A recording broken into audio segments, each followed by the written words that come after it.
Conversando con José Torrico, quien es especialista en inteligencia artificial y sistemas especializados en esta materia.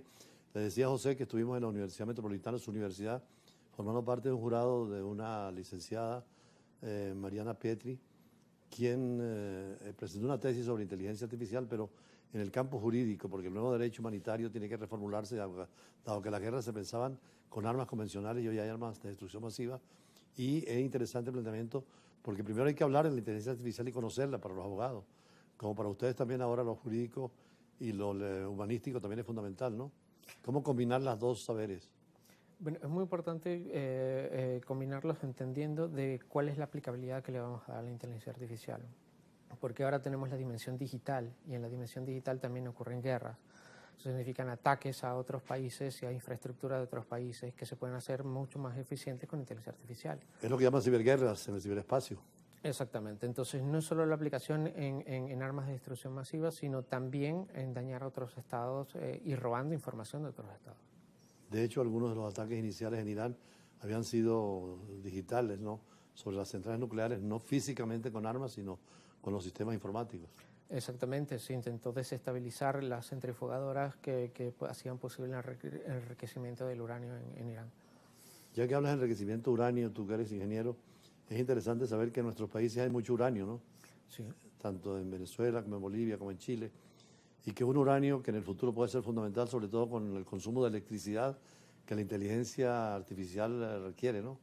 Sí, sobre todo pensando en la energía nuclear como una alternativa para dejar de utilizar recursos fósiles como fuente primaria de energía. ¿Cómo evitar ese enriquecimiento más por 30%, 40%, que ya puede ser peligroso para la fisión nuclear? Bueno, ahí yo creo que tienen que haber los tratados que ya existen, que se pongan verdaderamente en vigor y velar porque se usen para fines humanitarios como el abastecimiento eléctrico. Ahora, en Venezuela, ¿cómo ves tú el desarrollo, ustedes que tienen formación en esta área y pequeñas empresas, en la asesoría en materia de inteligencia artificial? Bueno, es un tema que verdaderamente a todo el mundo le preocupa, pero hay pocas personas que se han dado la tarea realmente de aprender los por qué y los para qué de la inteligencia artificial, así como entender cuáles son los siguientes pasos y hacia dónde apuntan. Entonces, sí hay mucha necesidad de conocimiento y hay muchas ganas también por aprender. Muchos aprenden en estos campos, en la experiencia diaria.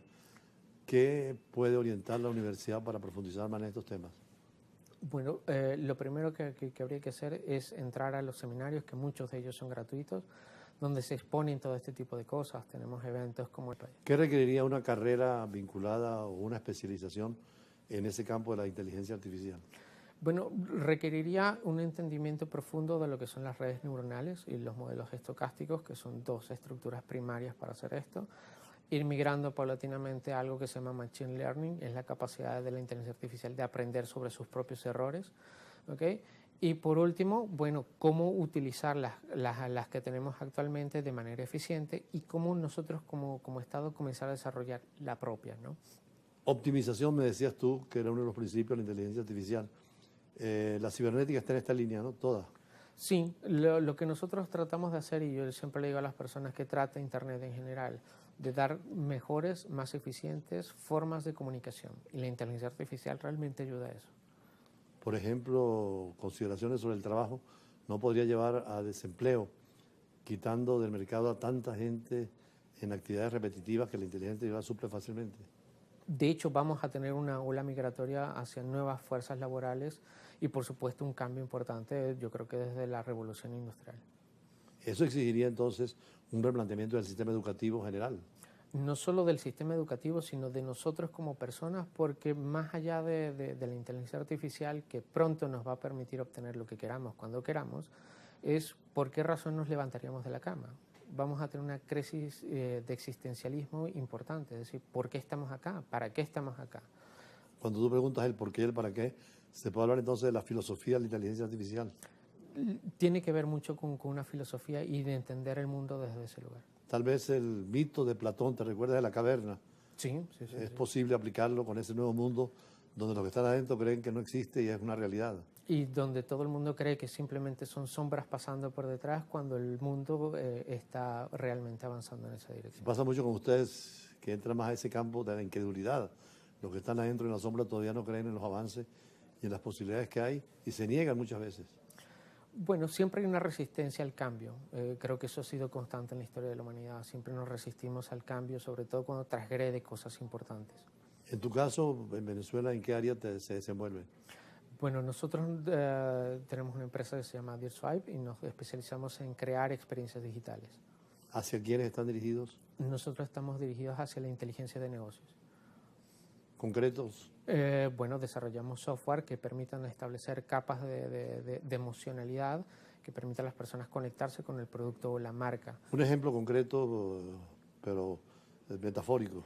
Bueno, por ejemplo, hay una empresa importante de autos de alta gama que utilizó una campaña donde se hacían hiperpersonalizaciones a escala masiva. Es decir, tomamos la información de las redes sociales de las personas que iban a ser el target y el correo venía con un montaje que se hacía automáticamente que le permitía a la persona experienciar cómo sería su vehículo y cómo transformaría su vida.